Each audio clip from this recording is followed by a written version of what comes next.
pakinggan ang mensahe ng ating napakagandang celebrant ngayong araw.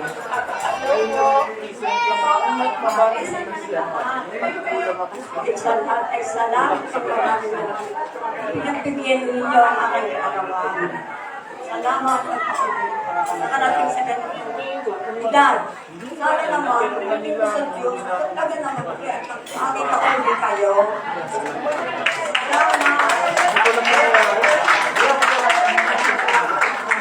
Salamat sa aking mga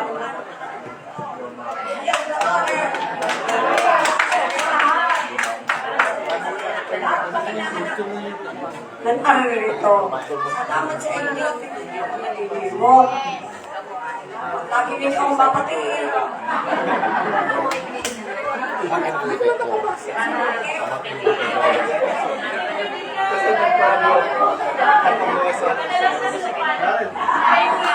Lagi din padalhin sa akin.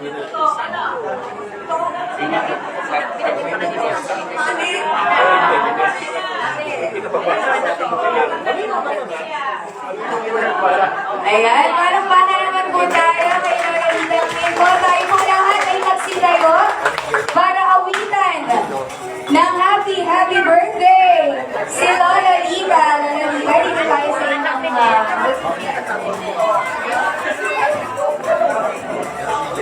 Tito Rowell.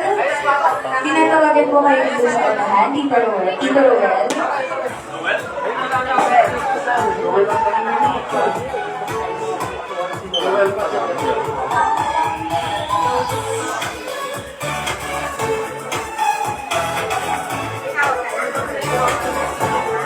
DJ Alvin. Nakita ko pangalan mo nito. Happy birthday to you. Happy birthday to you. Oo nga. Happy birthday, happy birthday. Kaya po na sa kanila. Happy birthday to you. Happy birthday to you. Happy birthday to you.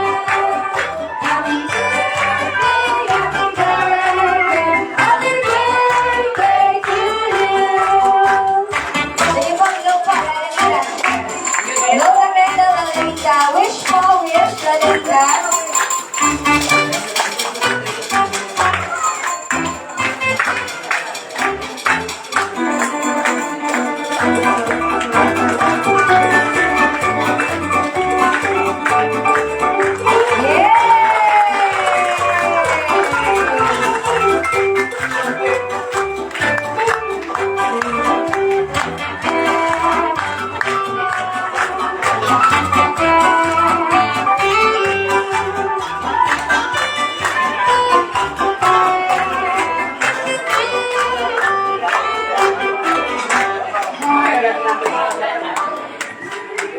Okay, hinihiling ko po ulit na manatili tayo ng upo at patuloy po natin ilagay ang ating sarili sa presensya ng ating Panginoon.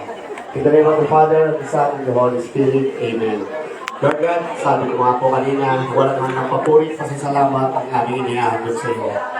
Lord, may mga biyaya na nandiyan po sa lamesa sa aming hapag. Lord God, alam niyo po, hindi po namin kayang tanggapin ito na hindi niyo po binabasbasan. Kaya ang bawat isa po ay hinihiling po namin na basbasan niyo ang pagkain na sa aming harapan, Lord God. Sapagkat alam po namin, ito po yung nagsisilbing lakas ang aming katawan, maging ng aming mga pang-espiritual. Hindi po namin kayang tanggapin, Lord God, ang mga biyayang ito. Sa totoo po, Panginoon, ginamit niyo ang mga tao para may handa ang pagkain na ito, pero ang totoo, Lord God, ito po ay mula sa iyong kabutihan. Kaya muli yung aming papunta sa salamat, Lord God. Kaya sabay-sabay po namin bibigkasin. Bless us, O Lord, and this thy gift, which about to receive from thy bounty to Christ our Lord. Amen. In the name of the Father, and the Son, and the Holy Spirit. Amen. Bon appetit, Pulmon. Ayan, para po mas organize ng ating